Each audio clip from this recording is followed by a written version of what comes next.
오늘 우리가 읽은 본문 말씀이 기록된 이사야 선지자는 이사야 선지자가 이제 기록한 예언서이죠.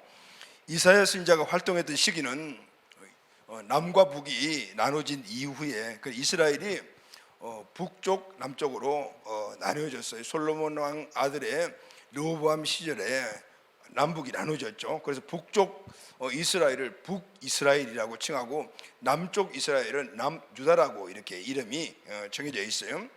지금 이사야 선지자가 활동하던 이 시기에는 북이스라엘은 이미 하나님을 떠나 우상 숭배하고 또 죄를 짓고 범죄하며 또 지도자들과 그리고 모든 백성들이 함께 어우러져 하나님을 떠났어요.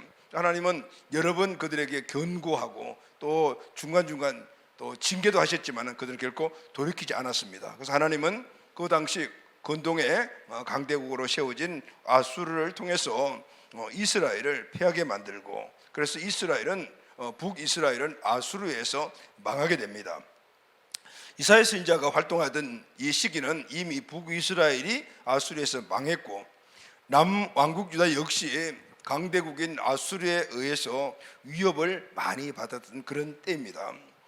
이 남유다 왕국은 북이스라엘이 우상숭배를 하고 죄악으로 빠져 그렇게 하나님의 징계를 통해서 망해가는 모습을 두 눈으로 똑똑히 보았습니다. 그럼에도 불구하고 남유다 역시 지도자들과 백성들은 여전히 우상숭배하고 죄의 오염이 되어 있었습니다. 하나님께서는 이 남유다에 많은 선지자들을 보내요. 각성하게 하시고 각성을 촉구하셨지만은 그러나 그들은 듣지 않았습니다. 물론 어떤 선한 왕 때는 그 돌이키고 다시 하나님 앞으로 돌아가는 그런 역사들이 있었지만 그러나 그것이 계속해서 반복되면서 이제 하나님께서 이 이스라엘 남유다를 징계하시기로 작정을 하십니다.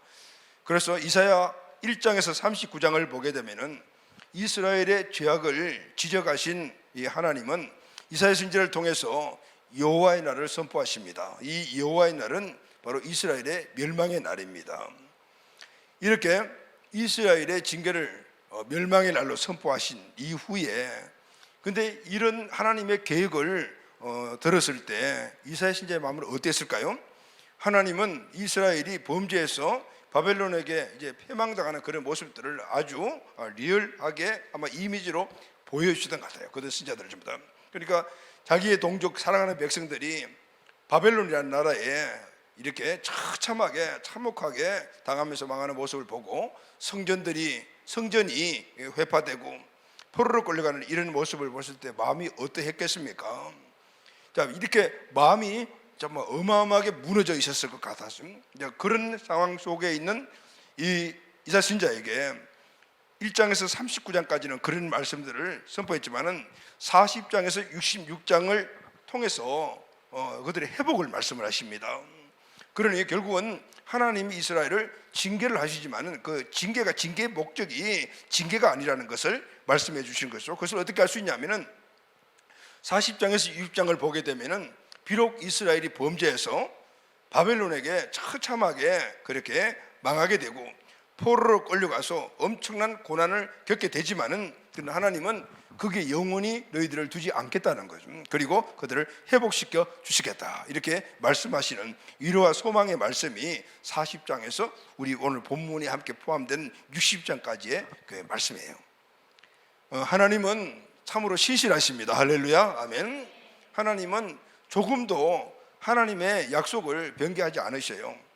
오늘 다윗과 맺은 언약이 있지 않습니까? 너희 왕위를 견고하게 하리라. 하나님은 이 약속을 꼭 기억하고 계셔요.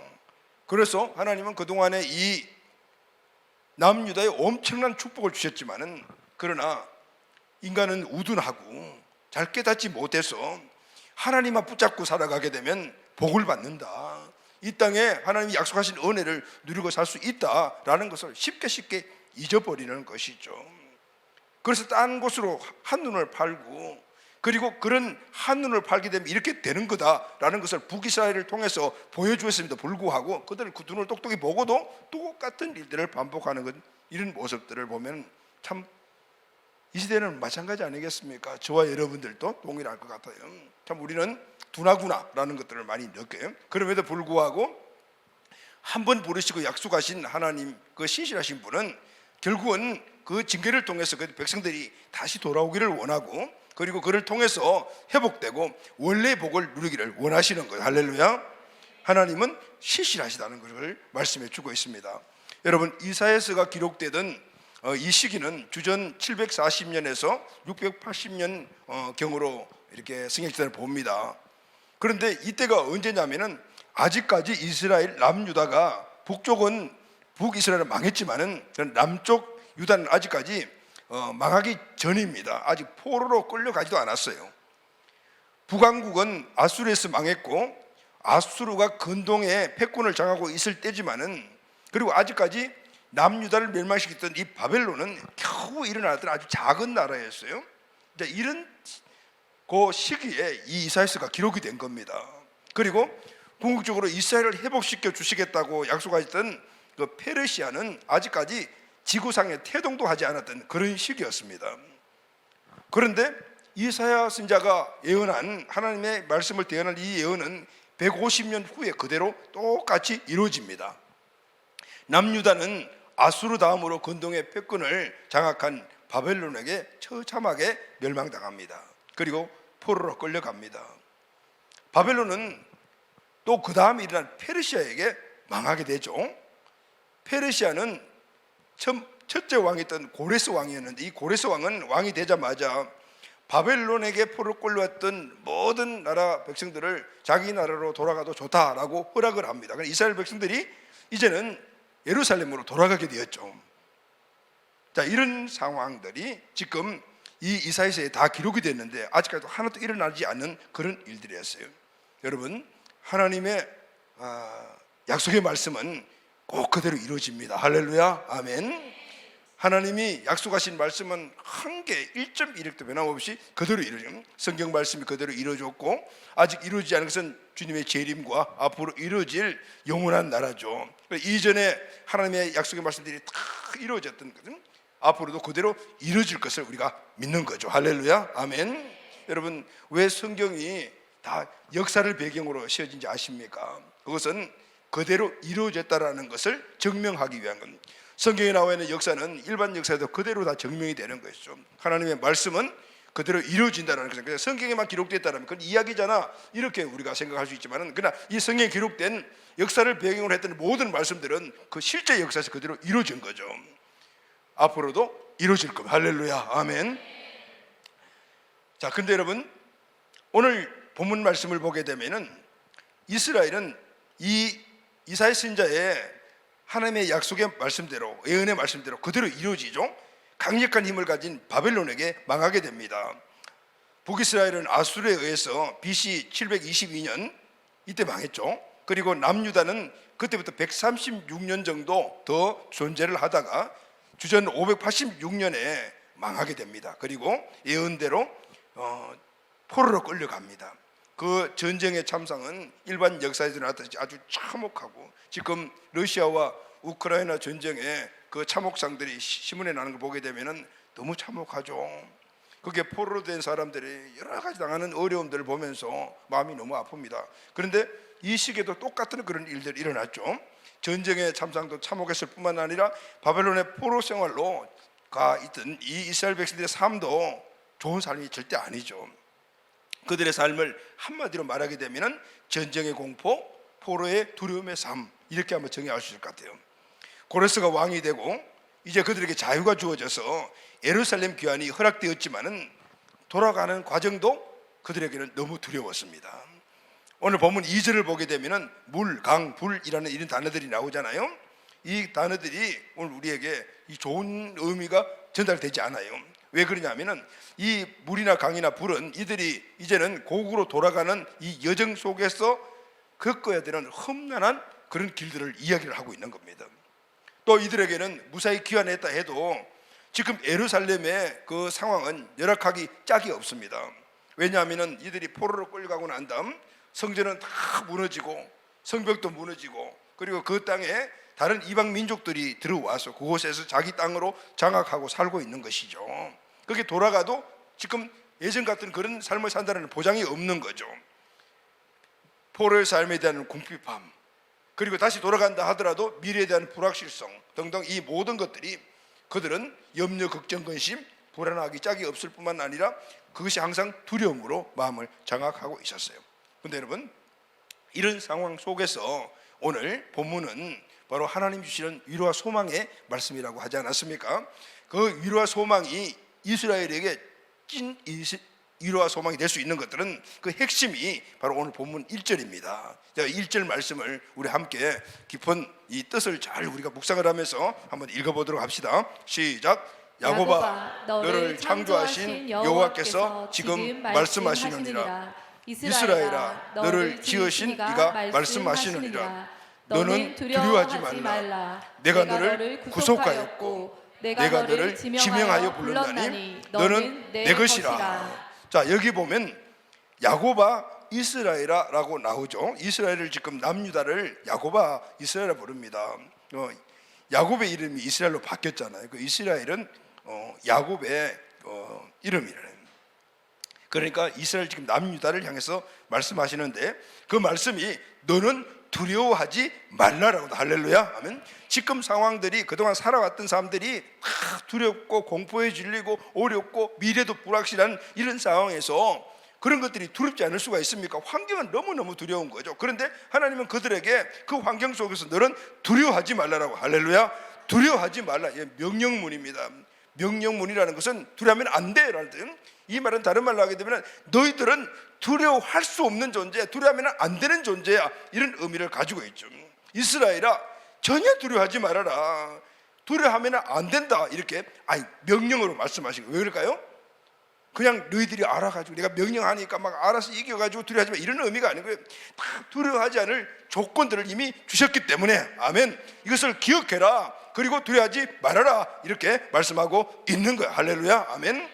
단호하잖아요. 단호하게 말씀을 하죠. 왜냐하면 두려워하는 것, 염려, 걱정, 근심, 이런 것들은 오늘 하나님의 자녀인 너희들에게는 잘못된 것이다라는 것. 이 잘못된 것들은 너희들은 바로잡아야 된다. 두려워할 필요가 없다라고 말씀하시는. 이 또한 말씀은 야곱으로 불려지는 그 당시에 이스라엘 백성들에게 주신 말씀이지만은 오늘날은 영적 이스라엘로 불러주신 저와 여러분들에게 주신 말씀입니다. 할렐루야. 아멘. 우리도 그 당시에 이스라엘과 똑같이 구원받은 하나님의 백성임에도 불구하고 여전히 근심, 걱정, 염려, 두려움들이 우리 마음을 장악하고 있습니다. 우리 개인적으로 내 인생의 삶에 염려, 걱정, 근심거리가 없는 사람들이 어디 있겠습니까? 차곡차곡 쌓아두게 되면 결국 두려움이 되잖아요. 여러분, 우리 가정이 항상 행복할 수만 없는 거잖아요. 어려움도 있고 걱정거리도 생기고, 그러다 보게 되면은 어떻게 보면 우리 가정이 이렇게 되면은 영원히 잘 행복을 유지할 수 있을까라는 두려움도 없어요. 우리 자녀들의 모습을 봐도 마찬가지잖아요. 우리의 기대치에 이르지 못하는 모습을 보면은 근심 걱정이 되고, 그게 바뀌어지지 않으면은 나중에는 두렵죠. 이 아이가 앞으로 커서 어떻게 될까, 이런 생각이 든단 말입니다. 우리의 생업의 현장도 뭐 동일하지 않습니까? 직장 생활도 마찬가지고 사업하시는 분들 사업장도 마찬가지고 다. 이스라엘 백성들이 바벨론 포로로 끌려가 포로 생활하면서 겪었던 궁핍함, 그런 재정의 문제, 어떤 풍요의 문제, 미래에 대한 이런 문제, 비록 다시 회복의 은혜를 주었음에도 불구하고 여전히 그런 모습에 살린대. 그런데 주님께서는 그들에게 뭐라고 일을 하시죠? 염려하지 말라라는, 두려워하지 말라라고 말씀하시고, 두려워할 수밖에 없는 환경이고 그런 것들이 막 세상까지 쌓여있는데 두려워하지 말라라는 거예요. 왜 우리에게도 두려워하지 말라고 말씀하실까요? 이유가 딱 한 가지입니다. 우리가 하나님의 것이기 때문에. 할렐루야. 아멘. 우리가 하나님의 것이기 때문에 두려워할 이유가 없다, 그 말이에요. 우리가 하나님의 것이라는 그 인식과 믿음에서 벗어나기 때문에 항상 우리는 두려움 속에 살고 염려, 걱정 속에 살아요. 이스라엘 백성들이 70년의 포로 생활의 그 공포함과 여러 가지 많은 억압과 이런 삶 속에서도 내가 하나님의 것이라는 이 인식을 가지고 살아갈 때 그들은 거기서 평안을 누리는가 하면은, 그렇지 못할 경우에는 그것이 지옥과 같은 삶으로 살았다가 하면 지금 다시 회복되어 가는 과정 속에서도 앞으로 가게 되면은 강도 있고 물도 있고 그리고 또 불도 있고 이런 등등이 뭐냐면은 도둑도 있고 강도도 만나고 여러 강도도 만나게 될 것이고, 또 미래에 예수님이 도착해도 뭔가 보장된 것도 없고, 이런 것들이 그들에게는 두려움의 대상밖에 없지만은 너희들이 내 것이니까 너희들은 두려워하지 말아라, 이렇게 말씀. 할렐루야, 아멘. 오늘 우리에게도 동일하게 말씀하십니다. 하나님께서 저와 여러분들에게 너는 내 것이다, 오늘 이것을 먼저 인식해라, 그러면은 두려워할 필요가 없다라고 말씀. 할렐루야, 아멘. 사랑하는 여러분, 오늘 예배 자리에 오시면서 물론 기쁜 마음, 즐거운 마음, 모든 것들이 행복하게 기쁨으로 살아오는 분도 계시겠죠. 그러나 우리 인생의 삶에는 항상 이런 염려, 걱정, 근심거리가 있을 수밖에 없는, 그것이 커지게 되면은 두려움도 되고, 오늘 이런 문제를 오늘 이 시간 우리가 이 말씀을 통해서 꼭 해결받게 되기를 예수님의 이름으로 축복합니다. 아멘. 그러면은 주님께서 오늘 하나님께서 이스라엘 백성들에게 그 두려움과 그런 상황 속에도 두려워하지 말라, 너는 내 것이기 때문이다 라고 말씀하셨는데, 그러면 하나님께서 너는 내 것이다 라는 이 말의 구체적인 의미가 무엇일까요? 이 말씀이 우리 마음속에 잘 박혀진 목과 같이 레마가 되기를 바랍니다. 아멘. 첫 번째, 내 것이라는 이 말은, 그 의미는 예정을 가진 나의 가장 귀중한 소유라는 의미를 가지고 있습니다. 예정을 가지니까 가장 귀중하게 여기지죠. 우리가 태어날 때 아무것도 없이 빈손으로 이 땅에 태어났습니다. 하나님께서 저와 여러분들에게 복을 주셔서 이 땅에서 내 것, 내 소유물을 갖게 되었습니다. 그것이 많든 크든 어떤 것이 간에 갖게 되었잖아요. 그런데 여러분, 내가 소유하고 있는 것이라고 해서 그 모든 것들이 다 소중하다고 여겨지십니까? 특별히 소중하다고 여겨지는 것은 애착이 갈 만큼 어떻게 가치가 있거나, 아니면 특별한 어떤 의미가 내포되어 있을 때 이것은 내 것인데 정말 중요한 거야, 그렇게 그게 애착이 가는 거잖아요. 그죠? 하나님은 오늘 저와 여러분들을 내 것이라고 말씀하셨죠. 그렇다면 하나님은 천지 만물을 창조하시고 지금도 승리하시는 이 우주 만물의 주인이신데, 그분이 나를 너는 내 것이다 라고 하거든. 그분은 내가 그분에게서 너무너무 소중한 것이라는 거예요. 자, 그럼 여러분, 여기서 우리가 하나의 질문을 던질 수가 있죠. 왜 우리가 우주 만물의 주인이신 그 하나님이 나를 소중하게 여길까? 왜 내 것이라고 하시면서 가장 애착을 가지고 소중하게 여기실까 하는 것이죠. 자, 왜 그럴까 여러분? 첫째는 오늘 본문 말씀에 보게 되면 내가 너를 구속하였고 라고. 할렐루야, 아멘. 하나님이 나를, 여러분들을, 이스라엘을 구속하셨기 때문에, 그래서 그만큼 소중한 거예요. 구속하셨기 때문에 애정을 갖고 계시는 거예요. 여러분, 구속이라는 이 말은 뭔가 잡아다가 이렇게 억압시켰다 그런 의미가 아니고, 값을 지불하거나 대속물을 주고 나를 사셨다 그 말인 거예요. 사셨다.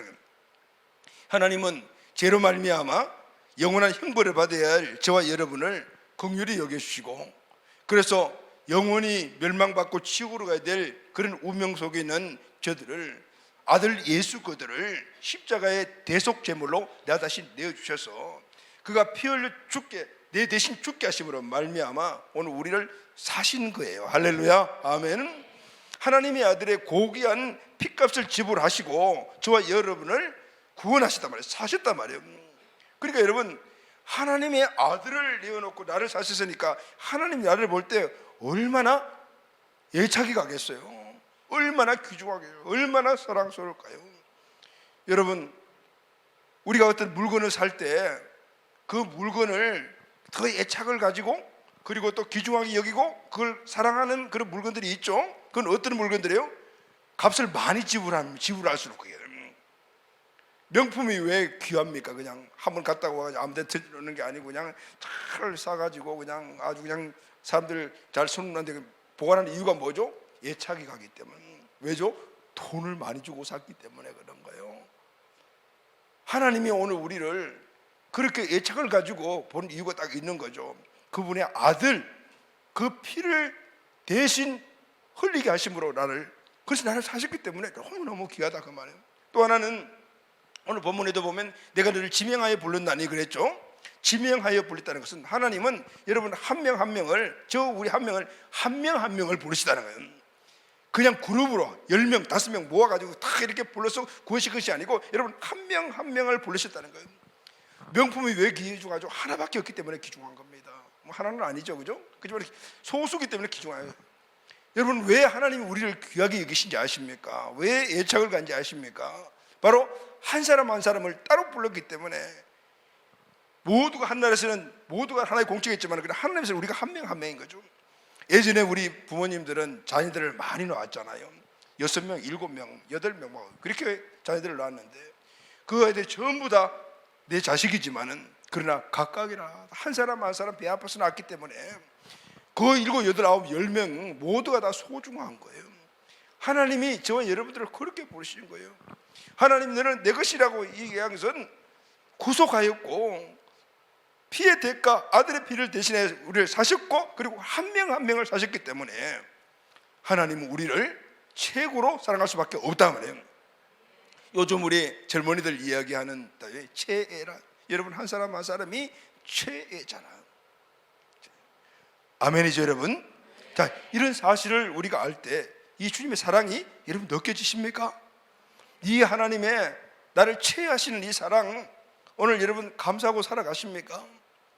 하나님은 우리를 취할 수밖에 없는 것이 바로 이 이유 때문인 거예요. 그러면 하나님은 어느 정도 우리를 애정을 갖고 사랑하시냐면은 오늘 3절 본문의 말씀을 다 같이 읽겠습니다. 시작.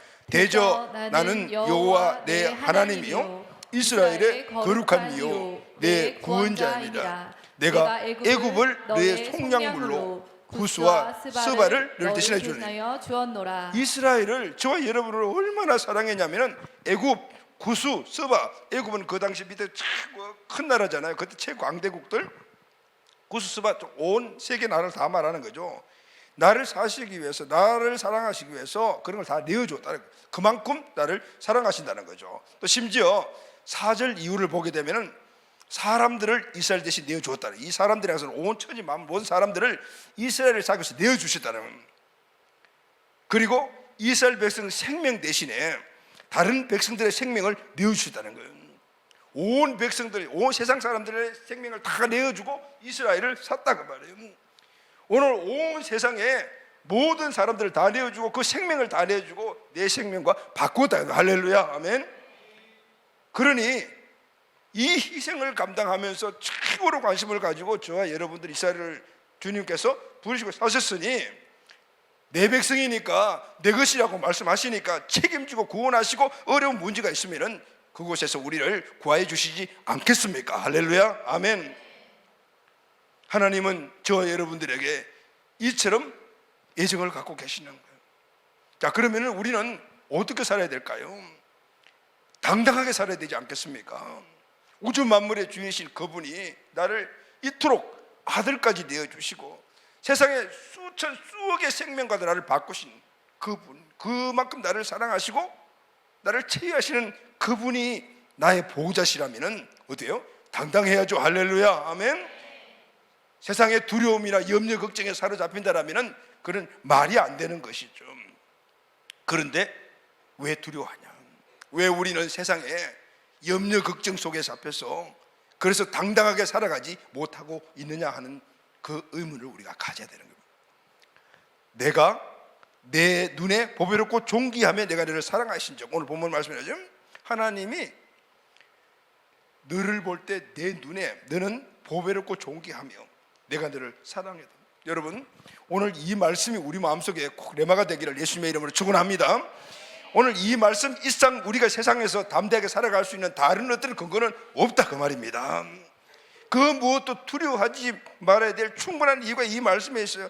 하나님이 나를 보배로 여기니까, 아들보다도 더 귀하게 여기시니까, 하나님이 나를 온 세상의 사람들의 모든 사람들과 생명을 다 바꿀 정도로 나를 사랑하시니까 우리가 왜 세상을 두려워하겠느냐? 그래서 주님께서 두려워하지 말라, 너희들은 두려워하면 안 되는 존재라 라고 말씀하셨다고. 할렐루야, 아멘. 오늘 이 말씀이 이 땅을 살아가는 우리 모든 하나님의 자녀들, 또 우리 모두에게 주시는 은혜와 축복의 말씀이 꼭 돼야 될 줄로 믿습니다. 아멘. 두 번째, 오늘 이스라엘 백성들에게 두려움과 염려가 잡힌 이들에게 너는 내 것이라고 하신 두 번째 의미는 항상 지키시고 보호하시고 구원하여 주신다는 의미가 들어 있습니다. 할렐루야, 아멘. 이사야 43장 2절 말씀을 다 같이 읽겠습니다. 시작. 내가 물 가운데 지날 때 내가 함께할 것이라. 강을 건널 때 물이 너를 침몰하지 못할 것이며 내가 불 가운데로 지날 때에 타지도 아니할 것이요 불꽃이 너를 사르지도 못하리니. 아멘. 자, 여러분, 지금 이스라엘 백성들이 귀환하기 전에 물, 강, 불, 이게 막 두렵잖아요. 미래에 대한 두려움, 이런 것들이 지금 눈앞에 있단 말이죠. 그런데 여러분, 오늘 너는 내 것이라 라는 이 믿음을 갖고 있다면 우리가 여기서 이런 상황이 우리에 있다 하더라도 오늘 이 말씀에서 우리가 얻어야 될 것이 있어요. 애정을 갖고 계신다면 지켜주시고 보호해 주시는 건 당연한 일이 아닌가요? 할렐루야, 아멘. 여러분, 오늘 우리가 자녀를 갖고 있는 부모님들이라면 자녀를 애정하시잖아요, 그죠? 그러면은 자녀를 사랑하고 그렇게 관심 갖고 있다라면은 자녀를 지켜주고 보호하는 것은 부모들에게 해라 하지 마라라는 것이 아니라 그냥 당연한 거예요. 하나님이 우리를 이만큼 애착하신다라면은 우리를 지켜주시고 보호하시는 것은 당연한 일이 아니겠느냐. 할렐루야, 아멘. 하나님은 그래서 늘 우리를 늘 불꽃 같은 눈동자로 우리의 일거수일투족을 늘 보고 계시는 거예요. 그것은 우리를 감시하는 것이 아니라 지켜주시고 어떤 위험 속에 있냐 그것을 해결해 주시기 위해서 늘 관찰하고 계신단 말이죠. 제자들이 배를 타고 갈리오스를 지나가 풍랑 맞는 그 순간에 예수님은 이미 높은 산에서 그것을 보고 계시다. 그리고 문제가 생기자마자 불같이 뛰어내려오셔서 배를 타는 결도 없이 바다를 걸어서 끝까지 찾아오시다. 애정을 갖고 계시기 때문이잖아요. 여러분, 그런데 하나님은 우리를 늘 지켜보시고 보호하시고 관찰하시기 위해서 지금도 준비하고 계시는데 우리는 하나님을 얼마나 많이 생각하고 계십니까? 순간순간 하나님 생각하고 계십니까? 이번 일주일 동안 하나님 얼마나 많이 생각했습니까? 어떻게 보면 설마 그럴 리가 없겠지만 일주일 동안 하나님 1도 생각하지 않고 주일날 그래도 예배 오는 사람들이 혹시 있으려나? 하나님은 우리가 일주일 내내 하나님을 한 번도 생각하지 않다 하더라도 하나님은 24시간 내내 365일 내내 졸지도 않으시고 주무시도 않으시면서 저와 여러분을 늘 생각하고 계십니다. 할렐루야, 보고 계십니다. 아멘. 그리고 위험체에 있는 늑대같이 오셔서 오늘 가운데 우리를 구원하여 주시는 거예요. 할렐루야, 아멘. 왜냐하면 최대상의 나이가 여러분들이기 때문입니다. 지금 이 시간도 하나님께서는 저와 여러분을 생각하시고 보고 계심을 믿으십니까? 아멘. 이 사실을 확실히 우리가 믿어야 돼요. 오늘 본문 2절 말씀을 자세히 보면요, 하나님께서는 우리에게 여러 가지 염려, 걱정거리, 두려움이 없어 없애주신다고 말씀하지 않습니다. 너희는 하나님의 자녀, 내 자녀니까, 내가 내 아들의 피값 샀으니까, 내가 하나하나 귀중하게 여기니까 네 앞에는 그냥 항상 형통이 이르다 쭉 데려가 이를 거다, 꽃길만 걸을 거다, 이렇게 말씀하지 않아요. 그런 것도 보장도 하지 않으십니다. 우리가 하나님의 자녀라고 해서 두려움 없이 염려 걱정 없이 살게 될 것이라고 그런 보장을 안 주셨다 그 말이에요. 없다 그 말이에요. 그래서 하나님의 자녀도 돈 걱정하는 겁니다. 물질 걱정하고 건강의 문제도 생기고 관계 문제도 생기고 미래가 불확실을 향해서 어려움도 겪고 큰 문제 작은 문제, 큰 일 작은 일 늘 우리에게 온다. 그런 문제들이 크게 우리가 오게 되면 두려움에 사로잡혀가지고 이걸 못 해결하면은 결국은 어려움을 겪게 된다고 말이죠. 그런데 우리는 늘 하나님 없애주세요, 없애주지만 네가 하나님의 자녀니까, 내 백성이니까 없애주겠다 이렇게 보장을 하지 않는단 말이죠. 성도도 물 가운데를 지나야 하고 강을 건너야 하고 불 가운데도 행해야 한다라고. 홍수와 태풍과 풍랑을 그렇게 정말 애정하시는 12제자들도 바다 가운데 집어넣어서 거기서 풍랑을 만나게 했다. 문제를 당하고 환난도 당한다라는 거예요. 성도라고 해서 이런 것들이 염려 걱정거리들이 두려움의 요소들이 피해가지 않는다 그 말이에요. 자, 그러면은 우리가 알아야 될 것은 무엇일까요? 요한복음 16장 33절 말씀을 다 같이 읽겠습니다. 시작. 이것을 너희에게 이르는 것은 너희로 내 안에서 평안을 누리게 하려 함이라. 세상에서는 너희가 환난을 당하나 담대하라. 내가 세상을 이겼노라. 아멘. 여러분, 세상이라는 것을 세상에서는 너희들이 환난을 당한다라고. 그러나 내가 너희들이 세상을 살 때 그냥 환난 속에서 어렵게 살아가는 것이 내 뜻이 아니고 평안을 주려는 것이라.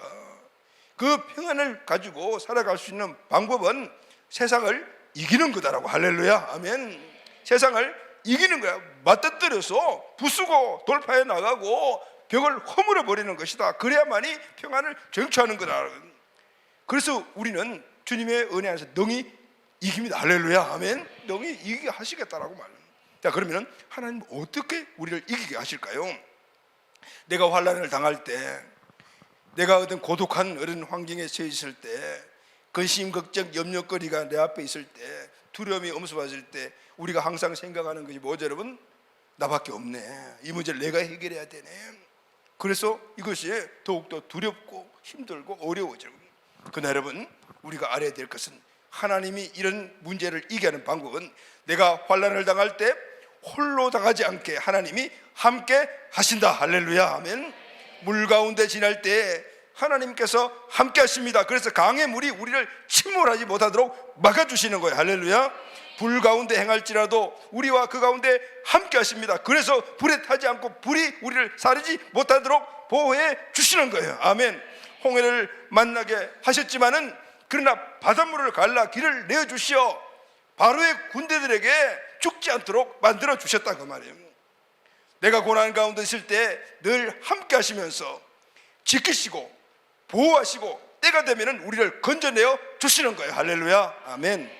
우리에게 시험과 어려움과 두려움을 주시지만 감당할 시험만 허락해 주시고 감당할 수 있도록 힘을 주시고 감당하는 것을 보고 계시다가 감당할 수 없을 때쯤 되면은 피할 길을 열어주시는 거예요. 할렐루야. 아멘. 사랑하는 가족 여러분, 지금 어떤 환난 가운데 계신 분들이 계십니까? 낙심하지 마시기를 바랍니다. 지금 염려 걱정들이 쌓이고 쌓여서 두려움이 내 삶을 지금 장악하고 있습니까? 낙심하지 마십시오. 하나님만을 신뢰하십시오. 할렐루야. 아멘. 곧 좋은 결과를 보게 될 것입니다. 아멘. 우리가 어떤 환난이나 두려움의 환경을 만나더라도 그게 우연히 일어나는 일은 하나도 없어요. 다 하나님의 허락하에서 하나님이 함께 하시는, 하나님이 허락하셔서 하나님의 계획 안에 있는 것이라는 사실을 우리는 믿어야 돼요. 물론 욥의 이 고난들을 보게 되면은 직접적인 욥의 고난을 준 당사자는 마귀지만 그냥 하나님의 허락하에 돼요. 모든 우리 앞에 오는 어려움, 문제거리 이런 것들은 하나님이 다 알고 계시다라는 사실을 알아야 돼요. 그러나 우리가 알아야 될 것이 있습니다. 어떤 환난이나 두려움도 그 안에는 그것을 통해서 그것을 이겨나갈 때 우리에게 주신 하나님의 놀라운 큰 축복이 들어있다. 아멘. 이 사실 알아요. 또 하나는 하나님께서 원하는 위대한 인물을 만드시기 위해서 바로 그 환난과 어려움과 두려움과 염려 걱정거리들이 나에게 연단과 훈련이라는 사실을 알아야 돼요. 할렐루야. 아멘. 하나님은 이 과정을 통과해서 이 과정을 통과한 자는 하나님이 영광스럽게 사용하십니다. 여러분 해 좋아하시죠? 생선에 그것도 생선도 양식보다 화로 저기 직접 자연산 좋아하시잖아요, 그죠? 자연산은 바다에서 직접 나는 거. 근데 이 회를 먼 곳에서 이 자연산을 뭐 서울이나 이렇게 먼 곳으로 올라오게 되면 오다가 시름시름해서 이 생선들이 죽으니까 어부나 이걸 옮기는 분들의 방법이 있다고 그래요. 그게 뭐냐면은 그 수조 안에 이 생선에 천적을 넣는 거죠. 천적을 넣으면은 그 천적이 계속해서 그 수조 안에 있는 고기들을 잡아먹으려고 막 가면은 막 도망가고 그러면서 이게 싱싱함을 유지한다고 그래요. 잘 아시고 계시죠? 이 예화를 가만히 생각해 보니까 이때 그러면 어부나 이 수조를 옮긴 사람들이 한 일이 뭘까? 딴 거 없어요. 그냥 거기에 그 천적이 있는 곳에 생선을 집어넣은 것밖에 없는 거예요. 아, 하나님이 우리를 만들어 가시는 것도 이거 좀 비슷하네 라는 생각을 했습니다. 그냥 하나님은 우리를 그런 천적이 있는 그러니까 어려움과 시련을 주는 그 현장에 그냥 밀어 넣어버려요. 아주 방목하다시피 집어넣어 버린 거예요. 풍랑이 이는 갈릴리 바다, 예수님 뻔히 다 아시죠? 근데 거기에 제자들 보고 배 타고 가거라 했던, 그러니까 풍랑을 만나게 하죠. 하나님의 뜻이 있는 거죠. 방목하시는 것 같아요. 별로 간섭하지 않고 내버려 두시는 거죠. 그리고는 그냥 네가 알아서 해라는 게 아니고 그걸 지켜보고 계시는 거죠.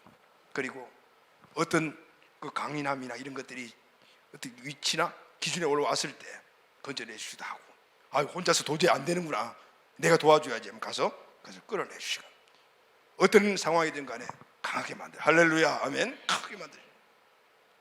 나를 이기고 세상을 이기고 마귀를 이기고, 그래서 이 세상을 두렵지 않고 만만하게 보고 당당하게 승리하며 살아갈 수 있도록 만드시는 거죠. 할렐루야, 아멘. 오늘 이 사실을 우리가 알게 된다면 우리에게 오는 염려, 걱정, 근심거리는 이게 나옵니다. 하나님께서 우리를 지키시고 보호하신다는 것은 가장 잘 나타내는 구절이 저는 시편 17편 8절이라고 생각해요. 이 말씀은 나를 눈동자같이 지켜준다. 눈동자같이 지켜준다. 하나님이 우리를 눈동자같이 지켜주신다. 여러분, 우리 몸에 지체가 많지만 특히 눈동자가 굉장히 중요하지 않습니까? 왜냐하면 눈동자가 잘못되면 못 보니까, 배가 좀 아프다 그러면은 그냥 좀 한번 견뎌보지 하는데 눈에서 무슨 이상이 있으면 팍 들어가지 병원 갑니다. 왜냐하면 그만큼 중요하기 때문에. 그래 보호하시죠. 그래서 하나님이 우리 눈동자를 보호하시기 위해서 우리 몸 지체도 그렇게 보호 차원으로 많이 만드신 것을 볼 수 있어요. 자, 여러분, 우리 눈동자를 보호하기 위해서 우리 눈꺼풀이 계속 깜빡깜빡하잖아요. 잠잘 때도 깜빡거리면서 눈동자를 보호해요. 그리고 눈썹, 눈꺼풀, 속눈썹 이런 것들이 눈동자를 지켜주고 있는, 또 눈물샘이라는 것이 있어서 이에서 나온 눈물이 눈동자를 이렇게 한번 쫙 적셔주면서 윤활유 역할을 하잖아요. 그리고 그 눈물이 이렇게 코로 통해가지고 입으로 쏙 빠져나가게 만들어놨어요. 이렇게 이 눈동자 하나를 지켜주시기 위해서 5중 6중으로 보호장치를 마련해 주신 거예요. 그래서 나를 눈동자같이 지켜주신다라고 하셨구나. 주님은 우리를 눈동자처럼 소중히 여기심으로 어떤 환경에서도 그걸 보호하시기 위해서 우리를 지켜주시고 계신 거죠. 이스라엘을 홍해를 육지까지 건너게 하시고 사드락 메삭 아벳노고를 풀무불에서 구원하시든 함께 하시든, 그래서 우리가 두려워야 할 대상은 하나님밖에 없다는 사실을. 할렐루야, 아멘. 마틴 루터가 종교개혁으로 인해 엄청난 환란을 당하고 두려움에 쌓여 있을 때 그의 절친이었던 멜랑 히톤이 한 성경 구절을 보냅니다. 그 성경 구절이 우리가 금요일에 함께 나누는 말씀인데 시편 46편 1절 3절이죠. 다 같이 읽겠습니다. 시작.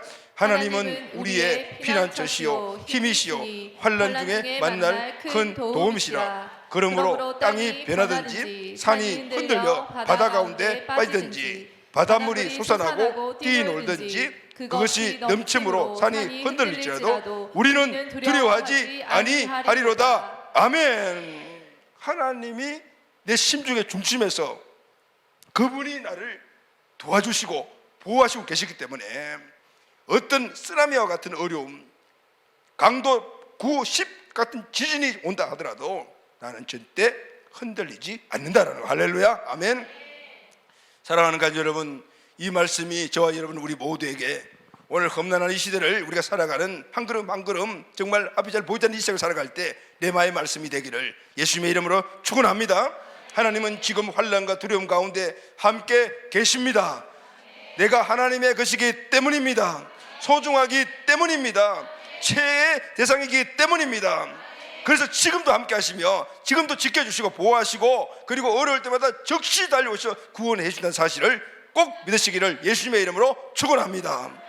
세 번째, 주님이 내 것이라고 말한 또 하나의 이유는 소유자의 뜻에 따라서 살아야 한다라는 의미를 갖고 있습니다. 7절 말씀을 다 같이 읽겠습니다. 시작. 내 이름으로 불려지는 모든 자 곧 내가 내 영광을 위하여 창조한 자를 오게 하라. 그를 내가 지었고 그를 내가 만들었느니라. 자, 이 말씀을 보게 되면요, 지금 이스라엘 백성들이 다시 예루살렘으로 갈 때 마음에 어려움들이 있었잖아요. 내 이름으로 불려지는 모든 자 곧 내가 내 영광을 위하여 창조한 자들을 오게 하라. 그를 내가 지었고 그가 나를 만들었느니라. 소수가 인원이 가니까 거기 가서 우리가 뭔가를 할 수 있겠나 이런 생각이 들었던 이들에게 이야기를 하는 거죠. 하나님께서 왜 이스라엘을 부르셨나? 왜 이스라엘을 지금 회복시켜 귀환시켜 주시냐? 이유가 있다 그 말은, 목적이 있다. 그러면 그것이 뭐죠 여러분? 내가 내 영광을 위하여서 창조했기 때문에, 너희를 부르신 목적, 너희를 부른 목적, 지금 바벨론에서 다시 귀환시키는 목적, 다 나의 영광을 위해서는. 할렐루야, 아멘. 그래서 내 것이라는 이 말에는 너에 대한 주권이 내게 있다라는 의미를 담고 있어요. 그렇다면 그 주권 안에 있는 우리는 어떻게 생각해? 내 뜻대로 살지 말고 주님의 뜻대로 살아야지. 내 욕심대로 살지 말고 주님의 영광을 위해서 살아야지. 여러분, 이것이 바로 주님의 뜻을 이루며 주의 영광을 나타내는 삶이라는 것이죠. 오늘 본문 이사야 43장 5절 말씀을 다시 한번 읽겠습니다. 시작. 두려워하지 말라. 내가 너와 함께하여 내 자손을 동방으로부터 오게 하며 서방에서부터 너를 모으는 것이며, 내가 너를 불렀고 그리고 너희를 다시 돌려보내는 목적이 있다. 그 목적이 무엇인가를 자세하게 설명을 합니다.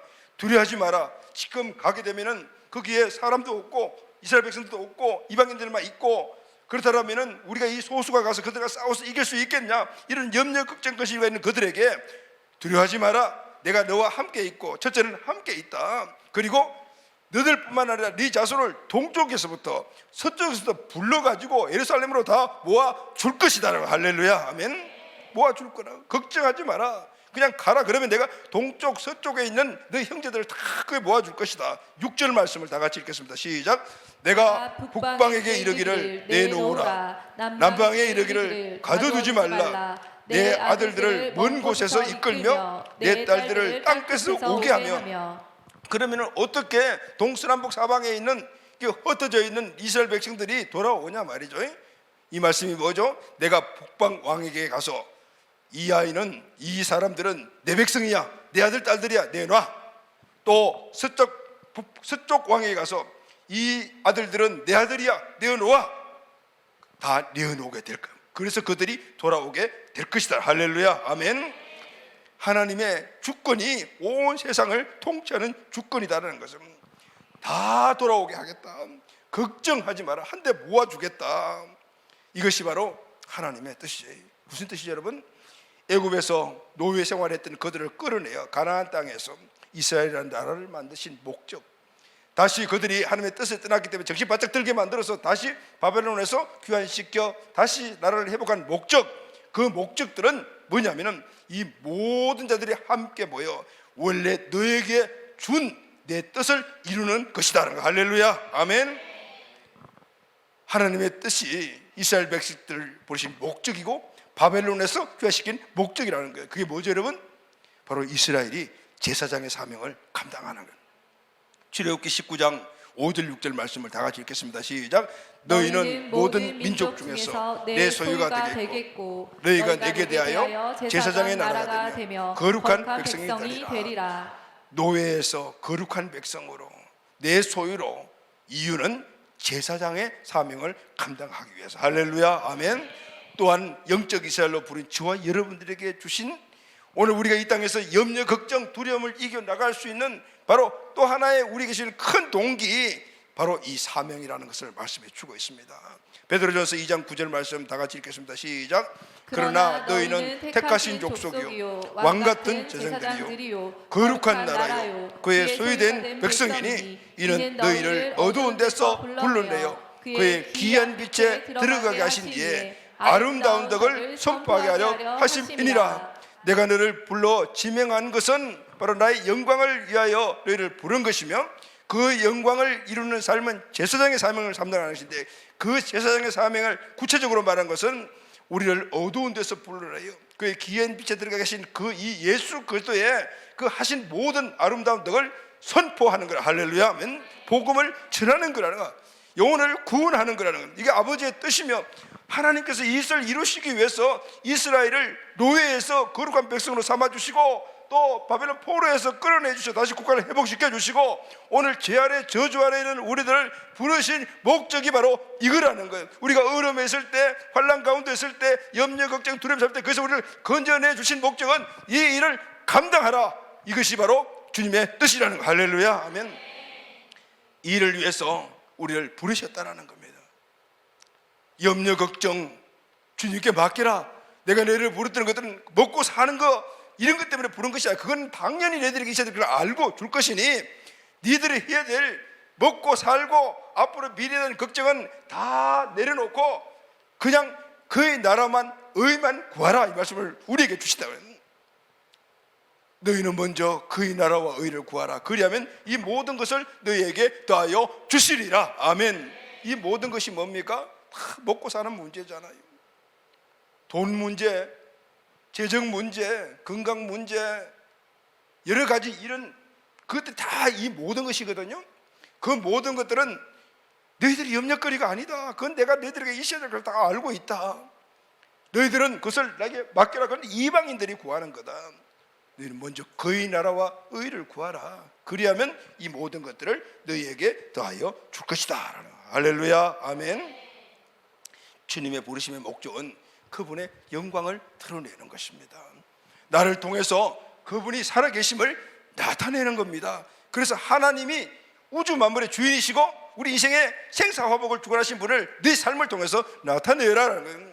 그것이 바로 제자의 삶이고 그것이 복음을 전하는 삶이라는 것을 말해주고 있는, 어느 목사님이 부자와 거지 나사로의 설교를 하신 후에, 여러분 알죠?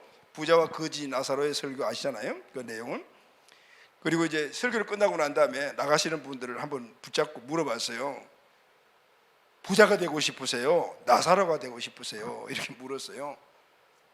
그러니 여러분은 그러면 물으면 여러분 뭐라고 대답하실래요? 부자는 이 땅에서 부자로 살다가 지옥 간 사람이고, 나사로는 이 땅에서 거지로 살다가 천국 가는 사람이잖아요. 여러분은 뭐라고 대답하실래요? 한 분이 이렇게 대답해요. 목사님, 저는 죽기 전에는 부자가 되고 싶고 죽고 나서는 나사로가 되고 싶습니다. 그렇게 이야기를 했대요. 정확하게 답변한 것 같아요. 자, 여러분 어때요? 근데 우리는 두 가지가 다 선택할 수가 없어요. 그 선택의 기준이 필요해요. 잘 선택하면 두 가지 다 누릴 수가 있다. 우리의 선택은 하나님의 뜻입니다. 할렐루야. 이 뜻을 선택하면 한 놀라운 은혜가 우리에게 있습니다. 이 뜻을 선택하게 되면 우리는 염려, 걱정, 두려움을 이기면서 결국은 이 땅의 상급뿐만 아니라 하늘나라의 큰 상급을 받을 수가 있습니다. 아멘. 자, 사진 한번 띄워줄래? 여러분 잘 아시는 분이죠? 이제 그저께 예전에 지선아 사랑해라는 이 책을 쓰신 분이잖아요. 여러분 잘 알다시피 23세 정말 아주 꽃다운 나이, 그죠? 23살 그 이화여대 학생 때, 그때 오빠와 함께 차를 타고 가다가 사고가 나서 아주 전신 화상을 입었잖아요. 그 이후에 40회 이상 완전히 피부 이식 수술을 받은, 여러분 피부 이식 수술 받는 건 진짜 어렵다는 걸 내가 예전에 가까이 계시는 목사님을 보고 알고 있어요. 이분이 예전에 지금부터 뭐 우리가 어릴 때죠. 그때는 연탄 와궁에다가 밥도 해고 국도 끓여 먹었잖아요. 그게 어린 아기 때 방에서 뚝 떨어지면서 연탄 와궁에 이게 다 탄 거예요. 근데 그 집에 목사님도 안 계시고 그리고 또 사모님도 다 어떻게 일하러 나가시고 안 계시니까 그냥 엉엉 우는데, 나중에 막 동네 사람들이 와서 약품도 없고 하니까 된장을 갖다 여기다 막 바르는 거예요. 그리고 난 다음에 이 외모가 정말 잘생긴 목사님인데 엉망이 됐어요. 그래서 이분이 그때부터 막 타선을 해서 남문파 깡패가 되기로 막 했던 분인데, 나중에 하나님의 은혜로 다 돌아와서 이제 목사님 되신 분인데, 근데 그분이 이 피부 이식 수술을 하면서 수십 번을 전신 마취를 한 거예요. 근데 이 이야기를 하면 좀 어눌 하신 거예요. 말을 하다 이 기억력도 없고. 그때 피부 이식 수술을 하면은 이 전신 마취를 하게 되면은 이런 큰 어려움들이 있구나 하거든. 그분이 3번인가 4번인가 했대요. 그런데 이지선 씨는 몇 번 했냐면 40번에 40번. 그러니까 기억력이나 이런 부분들을, 이렇게 이뻤던 그런 자매가 지금은 수술해서 이렇게 바뀌어졌지, 처음 했을 때 얼마나 참혹했을까요? 그 모습을 보면서 뭐 그분의 간증을 들어보면은 정말 죽고 싶다, 죽으려고 들었어요. 근데 그 가운데서 그동안 믿었던 하나님을 다시 깊이 만나고 난 다음에 결정을 한 거예요. 그래, 이런 고난과 어려움들은 하나님이 주신 뜻이 있다는 거예요. 그래서 이제는 내가 좋은 학교 나와서 잘 먹고 잘 살고 하는 것이 목표였지만 이제는 안 되겠다. 다른 사람들을 돕는 삶을 살자라고 자기 인생의 목표를 딱 정한 거예요. 그래서 전공을 사회복지학으로 바꿨어요. 그래서 미국에 유학을 해서 갔다 와서 한동대학교 교수가 됐잖아요. 그리고 많은 사람들에게 간증하면서 이렇게 어렵고 힘든 사람들, 자기보다 더 힘든 사람들의 소망을 주면서 하나님 만나게 하는 이 사역을 했어요. 그런데 지난주에 딱 23살 사고 난 이후 23년 만에 모교 이화여대 교수로 청빙을 받고 가게 되었잖아요.